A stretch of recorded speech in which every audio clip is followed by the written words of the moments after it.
Welcome back to Beer Geeks Beer Reviews. Today we're just going to go ahead and get right into it, man. I've never had this one. I've never had anything from the series. But today we've got, bam, the Michigan Hatter from New Holland. Man, this is vintage 2013, but I would not whatsoever go ahead and age this. This here is an IPA. I don't see anything on here that would suggest anything otherwise. I don't see anything on here as an ABV, but I did look something up right here. Let me go ahead and get into this. ABV is only at 4.8%, so I would suggest that this would be a 22-ounce sessionable beer. And the only reason I say sessionable beer is because of the fact that it's under 5%. I consider anything sessionable under 5.5%. Only because of the fact that nowadays most beers are going well over the 6%. That's where we're normally starting off here nowadays in the United States. I've had well over enough sessionable beers from around the world that are only 4.5, 4.8, 5%. That's where I want to consider the sessionable rate beer. So without further ado, let's go ahead and crack this open and get it into a glass. I'm going to use my 22-ounce, favorite Sam Adams glass. Clear that off right there. There's a little bit of smokage coming out of that glass. Let's go ahead and pour it straight into here. Oh, look at that.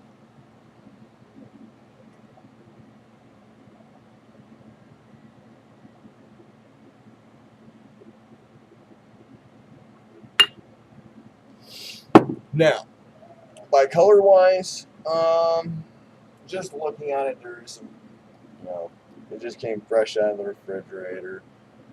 That is a, there you go. There's the golden colors from the fresh IPA.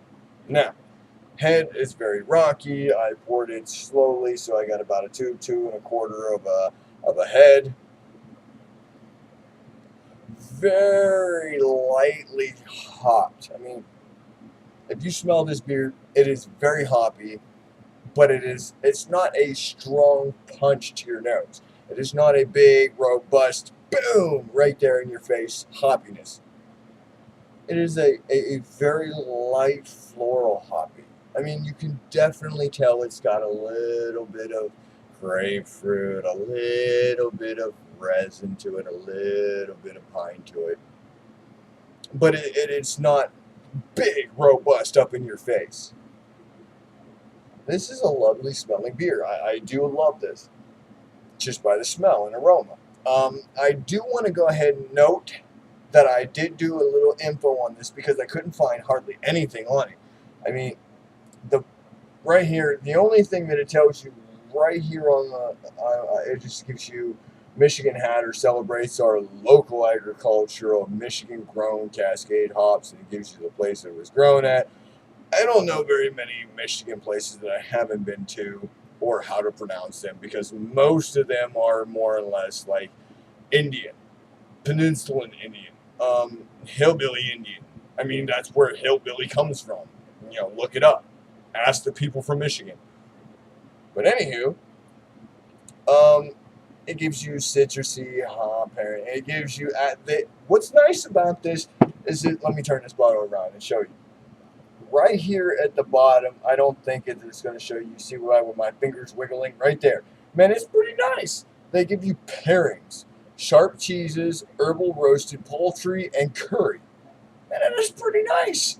The only thing that I can't see on this bottle that I would like to see on this bottle is that a dating. I mean, they give you this little coating that says E10317.42.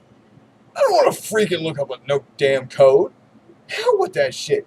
Man, put the dating on the bottle.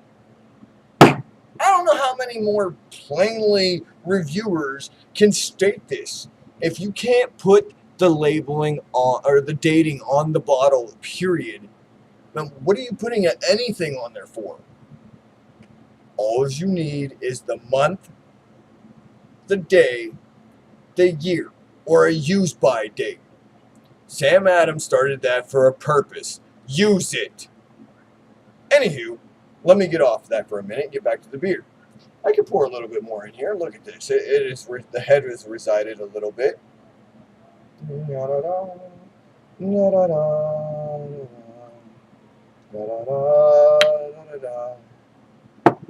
There we go.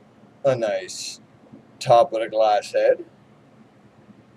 It's nice, man. And then Cascades hops show through very, very well.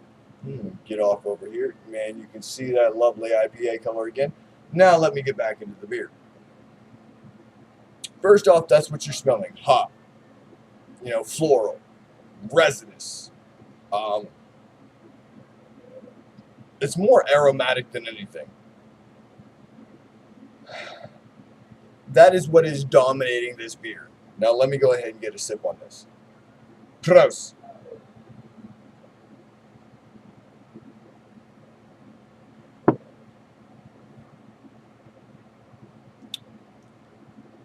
To me, very light on the palate. It is very light, very watery. But number one, you're definitely getting what you get in the smells and the aromas. You're definitely getting that light resinous, that light pininess, and the light grapefruit, and maybe like the aromas and the taste that go with that, like a light papaya, a light mango. It is very, how do I want to say this? Light and citrusy. It's a very light to me and watery. I don't know, maybe it's because of the ABV. Maybe it's just because I just don't know.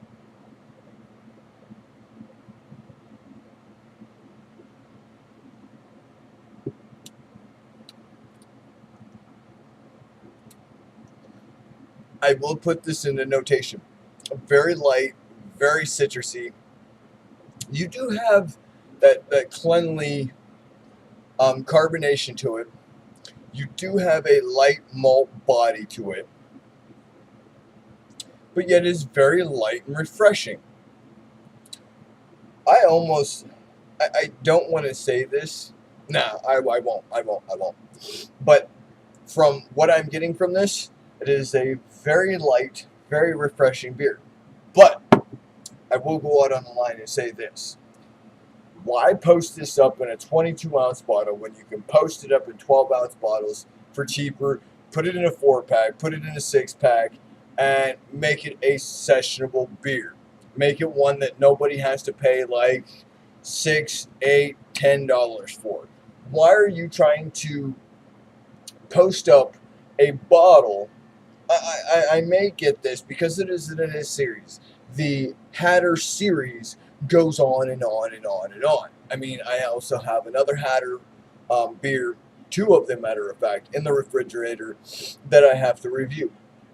But, I mean, there's other Hatter series out there. But when they come to a point where it is a sessionable beer, why is there a need to put it in a big 22-ounce bottle like this and try to get your consumers, per se, to pay anywhere from $6 to $10, maybe even some other places like Tennessee or maybe even Alaska or something, if you distribute that far, to pay more than anybody else, not only because of price point but also in the taxes.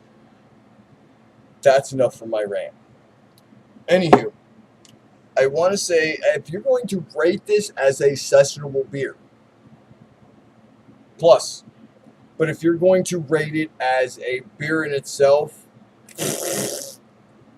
it's a good one. I will give it that. It's good. It's plain. It's ordinary. It's a bottom line Hatter IPA. Other than that, it's no good.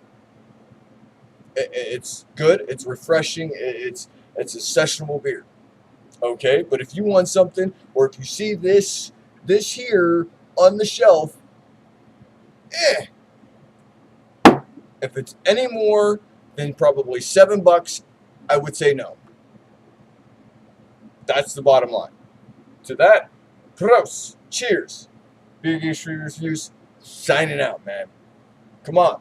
If you had this, comment back, man. Rate, comment, subscribe. Peace. Deuces. See you later.